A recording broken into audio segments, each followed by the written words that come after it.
Hello, everyone. Welcome to another episode of The Good, Bad, and Ugly of Business. I'm your host, Catryn Becker. In this podcast, we like to say that while a smart person learns from their mistakes, a genius learns from the mistakes of others. So, in that vein, we bring together experts from all different walks of life, all different industries, professions, you name it, because we want to learn what they have learned to make them successful in their careers so that we can either avoid the mistakes completely or that we can fail faster through them. My expert today, her name is Cindy McGhee, and she is a amazing business owner, president and CEO of a company called NextGen Tax Services out of Oklahoma, where she's helping her bridging the gap between having a CPA and accountant be just something that's transactional and have it be something that's transformational. So you're definitely going to want to listen to this episode. Cindy, welcome to the show. Thank you. So glad to be here today. I am so glad to be here today too, because honestly, taxes are unavoidable, right? Isn't that how the saying goes? The only thing you can't escape is death and taxes. True. It's true. They're unavoidable and they're definitely not everyone's favorite topic.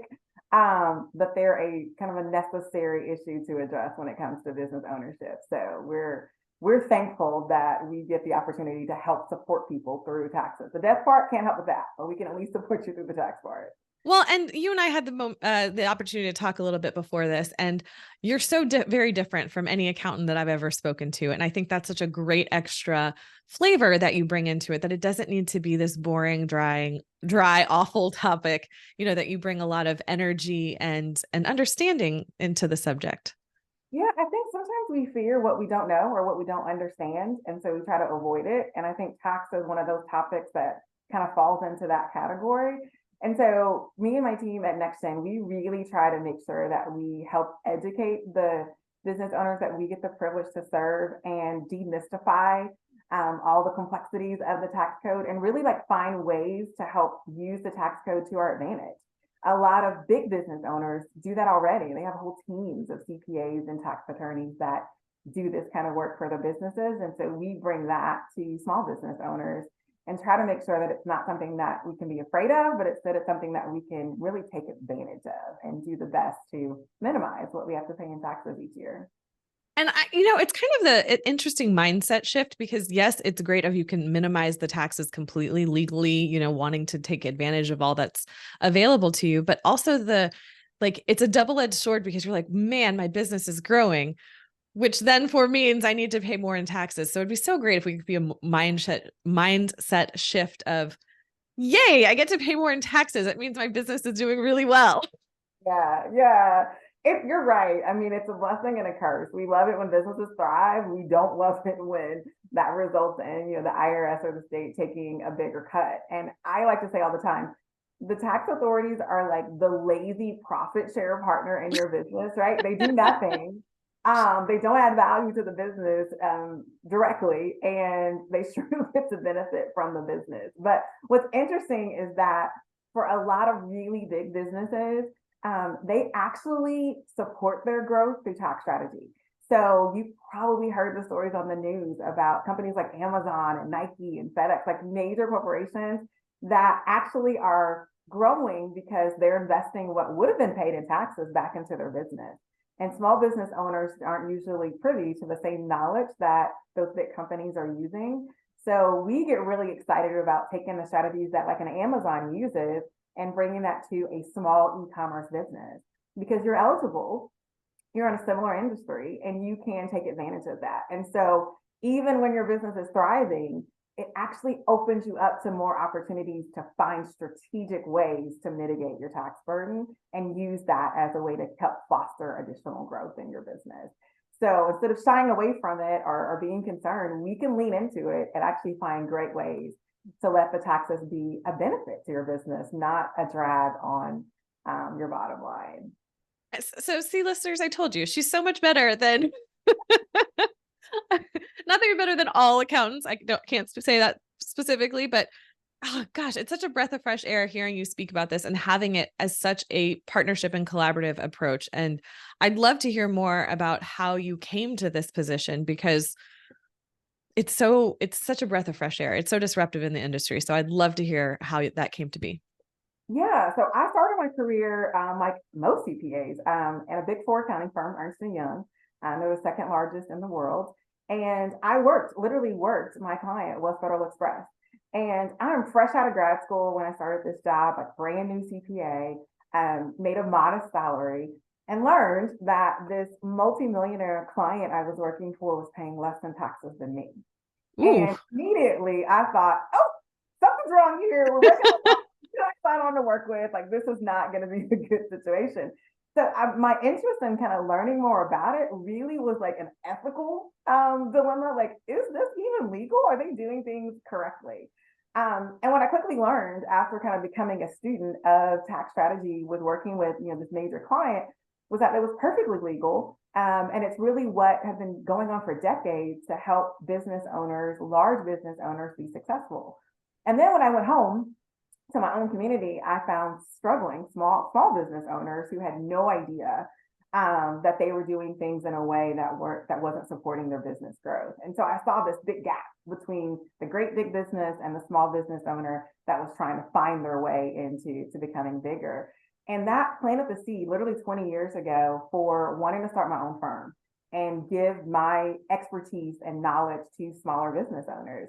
But it took a while of learning and failing and making a lot of mistakes along the way to really gain enough knowledge to truly bring value to the small business owners. So about 6 years ago, I started NextGen from a seed, like I said, that was planted about 20 years ago, and designed it to really cater to small and growing businesses, that we could bring the same strategic approach and spirit of excellence that I learned from working in a large global CPA firm, and give access to that to smaller business owners. And we learned that really that knowledge and expertise is a key building block to creating a large business. And it was one that so many small business owners were missing. And so now we are literally obsessed with making sure that small business owners get access to this knowledge and expertise, that they learn to understand it, and really like use us as like the outsourced major organization, our department that major organizations have, so they can get access to it at an affordable rate that allows them to leverage some of the same tax strategies that those big businesses have been using for decades. I love how you mentioned that the seed was planted 20 years ago, but it didn't start growing until 6 years ago. And I think that's something that's really relevant for all of us, is that some idea, something is placed on our heart and we think about it and we think about it. So for you, what was the kind of, not final straw, but like, what was that push that actually made you go into starting NextGen, and why didn't it start any sooner? So it's interesting. And there's this quote from track star Usain Bolt that I love and I quote all the time. And he says, I trained 4 years to run 9 seconds. And sometimes we get frustrated if we do work for 2 months and don't see results. And I think the story of kind of the long period of time between kind of when the seed was planted and when it actually started to produce some fruit in the form of NextGen relates to that entirely. Like, there was a lot of learning and training that had to happen to prepare me to be able to do this independently. So I want to, acknowledge that first. But I remember a little over 6 years ago when I really, really felt like pulled to start doing this on my own and start to serve small business owners. I had a really close friend who was really, really struggling with her business. She couldn't quite figure out kind of how to make the dollars work to make sure everything could get paid and she could market and like do all the things to really help her business be successful. And so she engaged a CPA firm that she thought was going to help her. And in fact, they took a lot of money and earned a lot in fees, but really didn't provide any help. And unfortunately, her business failed. She wasn't able to be successful because she didn't have access to the knowledge and expertise. And it was a light bulb moment for me, because I realized she's not alone. There are businesses out there with owners who have the passion and the grit to be successful, but they just lack access to some of the knowledge and expertise in the financial space that's going to help them actually produce success. And she was a failure story that was preventable. After, I learned about kind of the full context of her story, I identified a few key things that would have made that story end a lot differently. And I Mm. said, you know what? I don't do this really for businesses. Like I do this as an employee, but I want to help you through this, and I want to find a path forward for you to help you be more successful. And so she was kind of my one case study that I did, and the transformation from the failed business that she had to now a thriving 3 location business that I helped her Wow. with was proof to me that I could take this knowledge and expertise and make a real difference. And I refuse to be the kind of CPA in the firm that accumulates a lot of fees but doesn't create a transformation for their clients. And so it really inspired me to structure my business in a way that it produces transformation. It can't just be a transaction that, like I say, makes me money but doesn't support that business owner. It has to be mutually beneficial. And so we've led our business that way and have a ton of other transformation stories that we are really excited that we were able to have just some role in. That's very similar to my friend, that they were on a path potentially to failure, and we were able to really change the trajectory and turn that into a success story. Oh, I love that so much. And I, it's so great to know, like, I think that you were friends. I mean, that's awesome, Mhm. amazing. But I think what really is coming to mind is that we don't know what we don't know. Like we Mhm. don't even know where to go look for that knowledge and power. Like we don't even know the search terms to put in. Yeah. So how do you communicate that out to business owners and how do you find new clients? So we think storytelling is a really powerful tool. We really lean into telling our client stories with their permission, of course. Really telling their stories about kind of where they started, what work we were able to support them and getting to a better position, and then where they are today and what the future looks like for them. Because oftentimes, even with the Amazon and an e-commerce example, like we look at big businesses but don't necessarily see how they relate to our small business. And so we don't think that's the path. We think they're, way different than us. And what we try to do is explain from a small business owner's perspective, and oftentimes in their own words, what it means to actually get the right size solutions for a small business to help propel them into becoming, a bigger business and more profitable. And so I think storytelling is a great tool that we use to just kind of get our message out there and let our clients speak in their own words. And then I'm an entrepreneur too, right? Like I am Yeah, for sure. on the same path that my clients are. And I made a whole lot of mistakes along the way. And I'm like openly willing to tell like the stories of where I fell short, the times when I thought I could do something independently, that I needed an expert plugged in. And I feel like that helps like new prospects for us relate to us better and understand that, yeah, she has no clue how to do marketing. So she hired an expert to do it. I have no clue how to do taxes. So I'm going to hire Cindy and NextGen to do it, and to recognize that we weren't supposed to like wear all the hats. Well, Some of and that's such a great point though, because as a new entrepreneur, you do have to wear all the hats. And I know that you work with clients that are a bit more settled in their business journey. There was a previous guest on, Joseph Nantoma. I think his episodes like 26 and 27. He doesn't call it small business. He calls it growth business. yeah, And I yeah, love that reframe. I think it's so great to know every time someone says small business, I'm like, oh, no, it's only in the growth phase. yeah. Yeah. And so I just wanted to point that out there and just shout out to Joseph. But where I was going with that is, you're working with these businesses when they're, ready to kind of go and at that place where they need that. Something that I've seen with my clients and my experience is there's a really it's very difficult for some people to let go of that control. They've had it for so long. They've been doing all the things, even though they know consciously, they know it's the best choice to pass over. Subconsciously, it's like, I give up control, something bad's going to happen. So Yeah. how do you navigate that with your clients? And is that something that you see with them? Yeah, we definitely see that. I think sometimes this sentiment that if I'm the CEO, I'm supposed to do all the things. And so we try to kind of debunk that myth as well, because really successful CEOs know what's in their zone of genius and they manage that.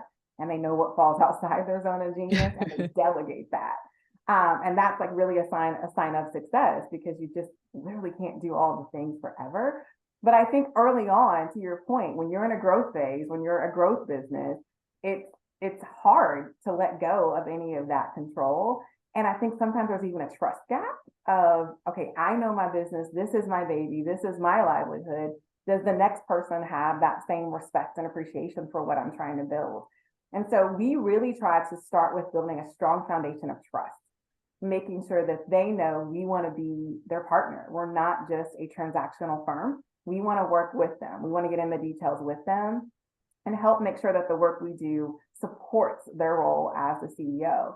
I tell clients all the time, like, you are the CEO and you will always be the CEO. But in big businesses, they also have a CFO who does a lot of the financial work to help support the CEO. They report to the CEO. And so that's the lane that we really want to be in. We want to be the supporter to your zone of genius as the CEO and match that with our zone of genius as the CFO. And when we lay that foundation of trust and really help them understand where their zone of genius lies and where ours does, it really helps us to form a good partnership and help them understand that it's okay to release control of the things that don't fall in your zone of genius and to put that into the control of someone that's really well versed at it. And then I say again too, and I think this is true for every provider and that supports any business, you should ask for references. Like, you should ask, tell me about somebody else that has maybe a similar background, similar industry to me. And so we have a lot of raving fans that can just talk very, very candidly to people to help them understand, here's what happened when I released some control. And this is why I trust them to take care of some of the things that I don't feel like fall in my zone of genius. And having someone that they can relate to that helps kind of extend that trust and makes them a little more comfortable with releasing some of that control. We found that's really helpful in just kind of overcoming that hurdle. And then the last thing I'll say is communication either kills or thrills. So we do a So lot true. to ensure we communicate well with our folks as well. Oh my gosh, it's so true. And it's such a great point to say, "Oh, do you have a CFO?" "Oh, well, no, I don't." "Well, we're your fractional CFO." I love that that's become such a phrase now that everyone's a fractional this and a fractional that, but it's true because we need those partnerships rather than have it as, that you're just somebody we hired, right? A contractor, right? Partner versus contractor is a huge thing. And I'd love to talk more about the communication because I really feel everything comes down to communication. No matter what your business is, it is all run by people. I don't know when this episode's going to be released. We might have been taken over by AI by then, but hopefully not. But it's all run by people. We all have different experiences. We all communicate differently. We all receive information differently. So how have you been able to adapt your style to be able to be received well by all of your customers and potential customers? Yeah, you know what's interesting? There's obviously so many negative things that were created from the pandemic, but I think there's a few kind of silver linings and I guess bonuses that we got from such a tragic and really challenging kind of space in our country. But one of the things that we gained was that we learned virtual communication can actually be equally effective and in some cases more effective than the traditional communication style. So CPA firms and probably attorneys and like major financial folks have always kind of thrived in face-to-face communication. And that went away in 2020. And it was more communicating through Zoom and virtual platforms, texting and messaging through like secure client portals. And so we really leaned into leveraging technology and using it to better equip us to communicate with our clients, which actually allows for more timely communication. You're not waiting 2 weeks to come in for a meeting. And so you can hop in to a Zoom really quickly, allowed us to be more efficient. And so now we have really more and better communication with our clients because we can do it in a more tech savvy way. And we have found that our clients prefer to be able to text us. They might text us at 10 o'clock at night when a question comes into their head. And we can respond to that in the next morning. They like to say, hey, can we look at this report together? I need to go meet with my bank tomorrow. Can we just hop on a Zoom and look at this report together? And we can hop in that, share screens and chat through things. We can even join them at more meetings. Like, hey, let's do that bank meeting virtually and get all three of us together. so we can help, explain and address questions. And so we have found that doing more virtual and, like I say, tech-driven communication has allowed it to be even better. Now we still have an appreciation for face-to-face communication, so we still do that. Typically once a quarter, we're going to bring our client in, but it allows it to be a lot more frequent and a lot more convenient for our client when we leverage the virtual options, like say texting and messaging through our portal as well. And what's interesting, because I initially was concerned that it was going to feel less personal, that it was going to not feel like the same partnership that we work to foster, and it's been the exact opposite. It's actually allowed us to have more frequent communication and more opportunities to see kind of what's actually going on in our world. So there might be a dog creeping into some of our conversations, or kids that are additive as well. And so it actually helps foster a little better relationship, even beyond just the professional, to be more personal and have just a better understanding of what's going on in the world of our client. So despite, like I say, all the negatives that were created in 2020, I think that's one silver lining that has helped us to have even better ways to communicate with our clients. Which is fantastic. And I absolutely love that. But the question that pops to my mind as you were speaking is, and you've got a team, and it's a team of women, which is a whole separate thing that I want to discuss after this next question coming up. But as women, we tend to be very giving in all capacities. It's just a more natural feminine trait. Mm-hmm. So my question is, how do you set the boundaries with the clients on, mentioning getting a text at 10 o'clock at night? Then you said, you don't look at it till the morning, but how do you maintain those boundaries with yourself, with your other teammates, so that no one's getting burnt out and feeling, overwhelmed? Because having that one-on-one is great. But then does that lead to the expectation that the client expects, instantaneous responses and communications? And how do you balance that? I'll be honest. It's a process. I would love to say, oh, figure it out. Here's step 1, 2, and 3. It's a process. I think, to your point, as women, we are naturally kind of inclined to be problem solvers, immediate problem solvers. Like, we don't put things on the back burner. Like, we're going to just handle it when it comes up. And we got to stop the baby from crying. Exactly. And so everything is kind of handled with urgency, and that's just kind of our natural inclination. And so we have to be really intentional about setting those boundaries. And for us, it's really clear, like we put it in writing, we set the boundaries, but our natural inclination is to walk over our own boundaries. And I know we're not alone in that.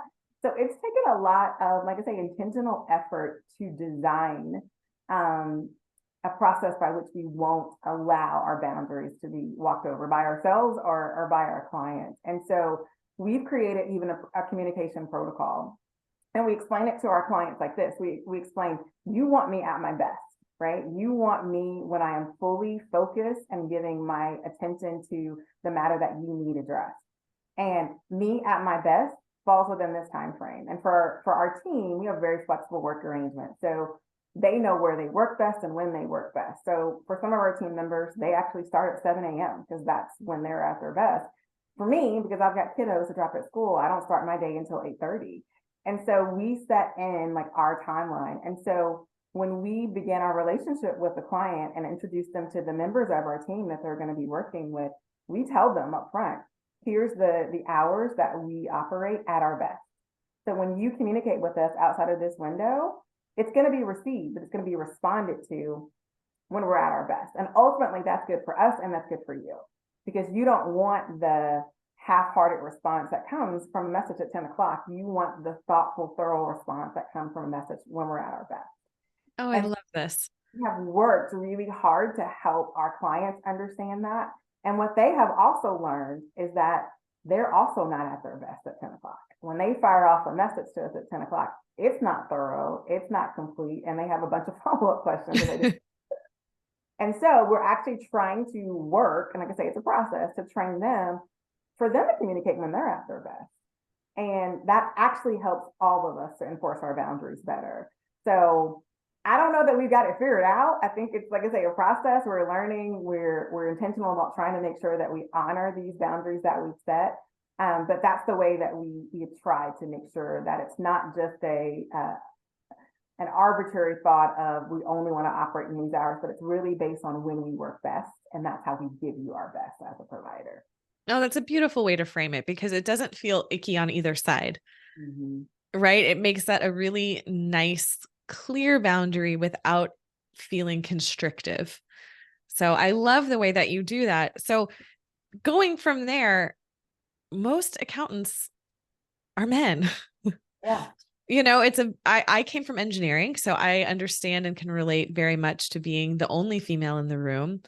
And here you are operating an accounting firm full of women. Was that an intentional setup? And how did you go about looking for people to add to your team? So for me, I'll say candidly, it wasn't intentional. It happened organically, but it wasn't. I didn't intentionally exclude or anything and growing the team. But one of the things that was really, really important to me when creating a public accounting firm is that I wanted to create a culture that would allow everyone to feel supported and be able to work at their best.